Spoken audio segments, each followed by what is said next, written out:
श्रावण महिना म्हटलं की देवदेवतांचा काळ। अनेक वेळ देवदर्शनासाठी सहलींचं आयोजन केलं जातं। मात्र ऐन श्रावण महिन्यात महत्त्वाच्या तीर्थक्षेत्रांना गावातील परिसरातील महिला बंधू भगिनींनी देवदर्शनाचा योग घडवून आणण्याचं कार्य मिरज तालुका भारतीय जनता पक्षाचे नेते दिनकर तात्या भोसले यांनी नुकताच घडवून आणले। तब्बल 1-2 नव्हे तर 7 ते 8 लक्झरी बसेसमधून या तीर्थक्षेत्राच्या दर्शनासाठी रवाना झालेल्या यात्रेत खंडेराजुरीसह परिसरातील सुमारे 500हून अधिक महिला भाविक बंधू भगिनी सहभागी झाले होते।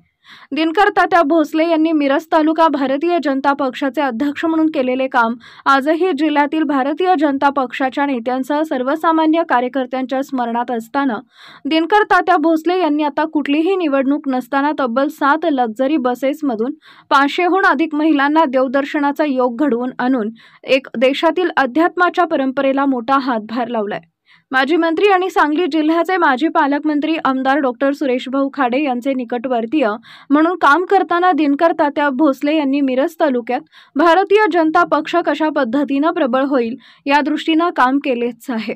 आमदार सुरेशभाऊ यांचे काम करताना त्यांनी अनेकांना केवळ खांद्यावर नव्हे तर शिंगावर घेतलंय।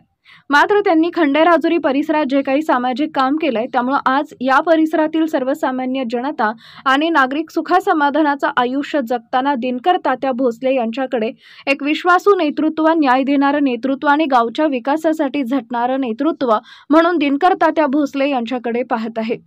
आजपर्यंत गावातील स्मशानभूमीचा प्रश्न असो किंवा पाणी प्रश्न असो, प्रत्येक वेळी त्यांनी कोणतीही तमा न बाळगता बुलंदपणे आवाज उठवला। कोरोनाच्या काळात गावातील सर्व नागरिकांना मदत करण्याबरोबरच अगदी थेट मंत्र्यांशी संपर्क साधून गावातील रुग्णांना न्याय मिळवून देण्याचा त्यांचा प्रयत्न संपूर्ण राज्यात चर्चेचा विषय ठरलाय।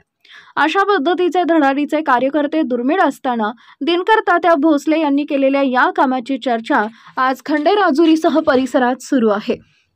एवढंच नव्हे तर त्यांनी नांदणी मठातील गेलेली माधुरी हत्तीन जोपर्यंत परत येत नाही तोपर्यंत पायात चप्पल न घालण्याचा, अनवाणी फिरण्याचा संपूर्ण गावकऱ्यांसमोर घेतलेला निर्णय आजही मिरज तालुक्यात एकमेव निष्ठावंत कार्यकर्त्यांचा निर्णय म्हणून चर्चेत आहे।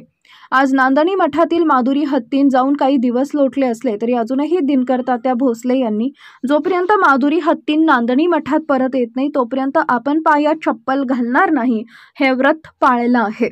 या सर्वच पार्श्वभूमीवर एकूणच जिल्ह्यातील राजकीय आवक-जावक पाहता दिनकर तात्या भोसले यांच्यासारख्या निष्ठावंत कार्यकर्त्या भारतीय जनता पक्षाला नव्हे तर खंडेराजुरी व परिसराला लाभणं हे या परिसरातील जनतेचं भाग्य असल्याचं मत केवळ भाजपचेच नव्हे तर सर्वपक्षीय कार्यकर्ते बोलून दाखवत आहेत।